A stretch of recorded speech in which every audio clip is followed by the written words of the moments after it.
We're back with my next guest. He's the investigative journalist behind a new opinion piece this morning published in The Hill. It is titled "The Case for Russia Collusion Against the Democrats." Joining me right now is John Solomon. And John, it is good to have you on the program this morning. You've done excellent work on this story, we know, for the last 2 years. I'm going to get to your new op-ed in a moment, but give me a reaction to what we just heard from Senator Lindsey Graham. Yeah, great interview. You pinned him down on something that we've all been trying to find out. Who is he going to subpoena? He mentioned a bunch of names, including everybody, James Comey, and the entire gang that signed the FISA. That's very important news. One name I didn't hear, but I'm curious to see if he will be Christopher Steele, the author of the dossier. I think that would be an interesting turn of events. And he said whoever signed that FISA warrant that was done 4 times, that has to include Rod Rosenstein and Sally Yates to get subpoenaed. Absolutely. That's big news. I agree. What are you hearing about Michael Horowitz? The Inspector General is also working on this side-by-side track to Lindsey Graham, as he put it. What are you hearing there? He's a great investigator. By all accounts of the people who've been involved, he's been doing a very thorough review of this FISA case. And what I'm hearing is sometime between April and June, July timeframe, he'll release his findings, and I would expect that those are essential to this entire narrative, and we're going to learn a lot more facts that are already out there. I mean, Mark Meadows, Jim Jordan, Devin Nunes have done a great job getting some of this information out, but there's still a lot of dark, dirty secrets that we don't know about what went on behind the scenes at the FBI. Well, we know that they went to the FISA court and did not give all of the information about the dossier. So right. They did not tell the court that, in fact, Hillary Clinton and the Democrats paid for it, and it was all political opposition research, as opposed to some real informative report. It was actually salacious and unverified, as Jim Comey said himself. So in terms of the catalysts on this, are we ever going to get accountability? Because if you hear Adam Schiff and the Democrats on the Intel Committee talk about this, and Jerry Nadler, they're focused on a whole host of other investigations about President Trump's tax returns. Yeah, and there's no doubt. The accountability is going to have to come from the Senate, where the Republicans have that committee. The Judiciary Committee has to come from the president, who can declassify all those FISA documents. I think the release of those documents will show how much exculpatory evidence the FBI had about Trump not colluding that it didn't tell the court, and that will make this an even more serious matter. But I think it's going to have to come for those, and then, of course, the IG and the new Attorney General, Bill Barr, who's the new sheriff in town soon and has the ability to start holding people to account, something that Rod Rosenstein doesn't seem to have done during his tenure. John, you're breaking some news this morning in your new opinion piece about collusion and the Democrats. I want to take a short break on that note. I want to come back, and I want you to list for us where you have found collusion between the Democrats and the Russians, and whether or not we'll see accountability there. We're back with John Solomon, investigative reporter. And John, tell us about your new op-ed out this morning. Yep, so I have a new article out that identifies more than a dozen instances in which Democratic players in the Russia scandal had contact with Russians, and I'll just use one good example. A lot of people don't know this, but Christopher Steele's primary source for all the evidence that he put in the dossier, gave to the FBI, was a retired Russian intelligence operative.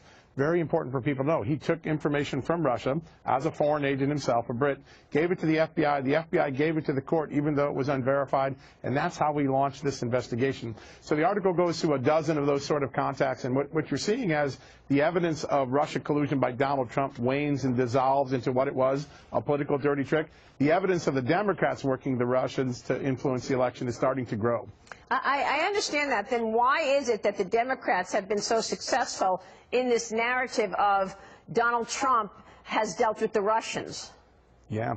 Well, there was a lot of media hysteria. Let's go back to the early 2017 period. All those front page stories in the Washington Post and New York Times, CNN. I think we'll look back at history and look at those and see a lot of those were false or misleading, overstated, and the evidence that was being leaked to them actually was uncorroborated at the time, and that got that hysteria going. It gave the Democrats a wonderful platform to launch their investigations.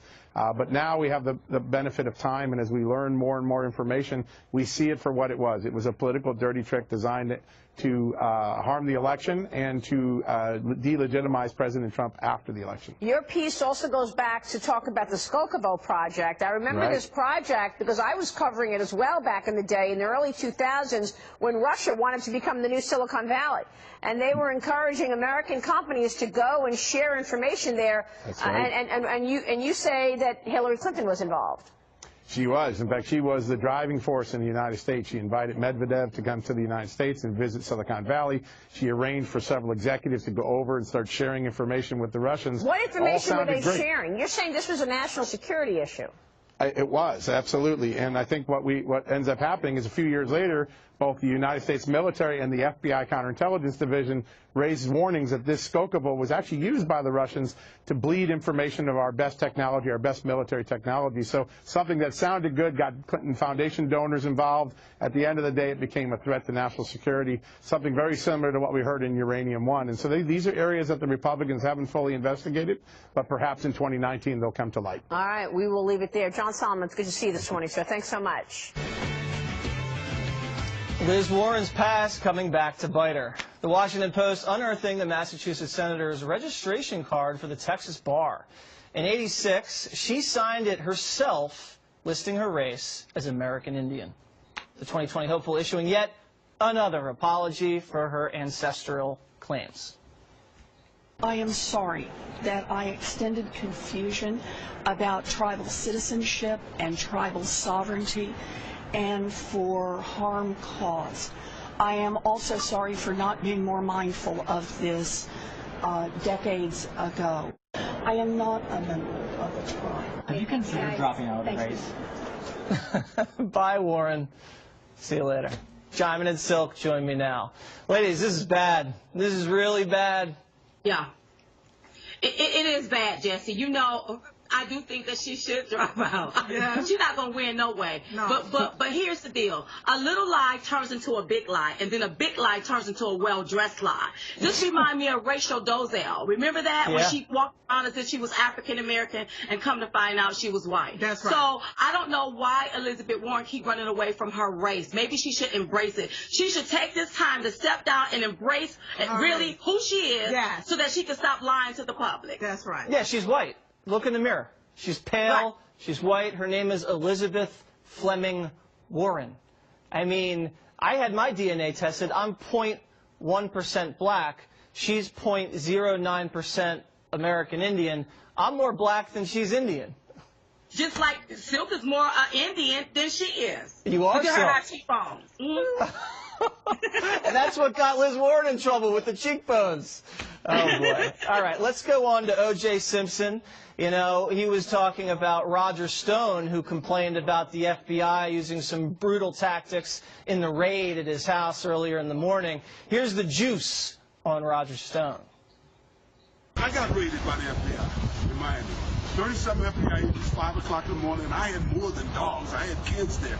They were a little traumatized. And my friend, he got raided too. For nothing at SEC Task Force. They were wrong. You never heard another word about it after the media made a big deal out of them in there. So the FBI can be wrong, you know.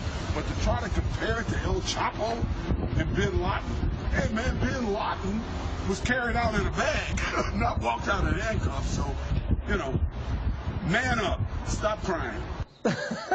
Well, now, when O.J. tells you to man up, I'd say, okay, whatever you say, O.J., whatever you say.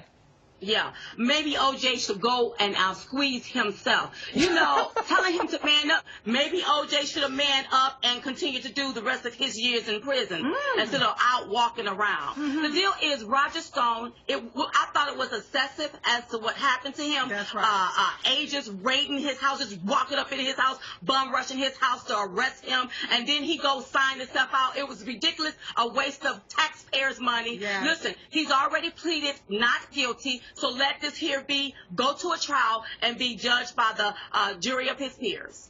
All right. Now, one of the other controversies this week, do you guys remember this scene from Mary Poppins? Tim, Timmy, Tim, Tim, Cherry, Tim, Tim.